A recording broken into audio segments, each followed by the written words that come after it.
Hello friends, welcome to Vaagai Tamila channel. நம்மளுடைய சேனலை தான் ஃபர்ஸ்ட் டைம் பார்க்க வந்திருக்கீங்கன்னா மறக்காம நம்மளுடைய சேனலை சப்ஸ்கிரைப் பண்ணிக்கங்க. நம்மளுடைய சேனல்ல மருத்துவ குறிப்புகளும் இயற்கை தொடர்பான நிறைய பாரம்பரியமான உணவு பழக்கவழக்கங்களும் பதிவேற்றம் செஞ்சுட்டு இருக்கோம்.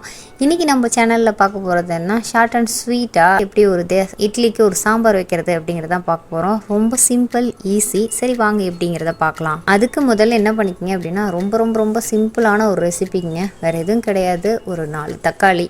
4 தக்காளிங்கிறது 4 பேர் கரெக்டா இருக்கும். உங்க வீட்ல மெம்பர்ஸ் அதிகமா இருந்தா நிறைய சேர்த்துக்குங்க. 4 தக்காளி, ஒரு 10 சின்ன வெங்காயம், ஒரு 5 பல்லு பூண்டு, ஒரு துண்டு இஞ்சி இதெல்லாம் சேர்த்துக்குங்க. இதெல்லாம் மிக்ஸி ஜாரில் போட்டு அரைக்க போகிறோம். இது கூடயே 1 table spoon garam masala, 1 table spoon மிளகாத்தூள், தேவைப்பட்ட காஷ்மீரி மிளகாத்தூள் சேர்த்துக்குங்க. தேவையான அளவு உப்பு. இப்போ சேர்க்கக்கூடிய இன்க்ரீடியன்ட் தான் ரொம்ப முக்கியமானது. 2 டேபிள் ஸ்பூன் கடலை மாவு இதெல்லாம் சேர்த்துருங்க. இது நல்லா ஃபைன் பேஸ்ட்டாக அரைச்சிருங்க. இதை நல்லா வேகணும். ஸோ இதை குக்கரில் வச்சுக்கோங்க.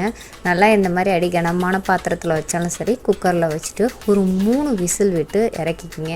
இந்த அரைச்ச விழுதை குக்கரில் சேர்த்துருங்க. கொஞ்சம் தேவையான அளவு தண்ணி ஊற்றிட்டு நல்லா அந்த குக்கரை விசில் போட்டுட்டு ஒரு 3 விசில் விட்டு வேக வச்சு எடுத்து வச்சுக்கோங்க. அவ்வளோதாங்க, கிட்டத்தட்ட கிரேவி ரெடி ஆகிடுச்சு.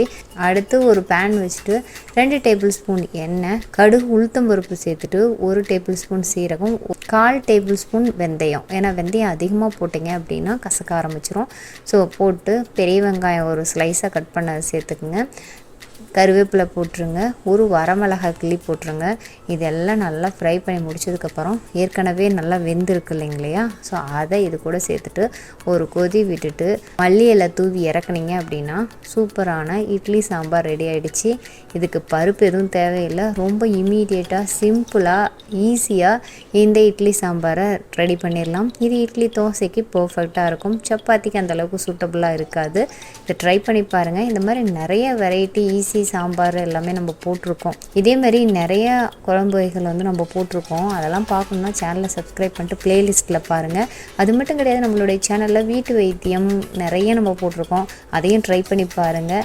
உங்களுக்கு இந்த வீடியோஸ் எல்லாம் பிடிச்சிருந்துச்சு அப்படின்னா மறக்காமல் உங்கள் ஃப்ரெண்ட்ஸ் கூடயும் ஃபேமிலி மெம்பர்ஸ் கூடயும் ஷேர் பண்ணிக்கங்க. இந்த மாதிரி வீடியோஸை பார்க்கணுன்னு நினச்சிங்கன்னா மறக்காமல் சேனலை சப்ஸ்கிரைப் பண்ணிட்டு ஃபாலோ பண்ணுங்கள்.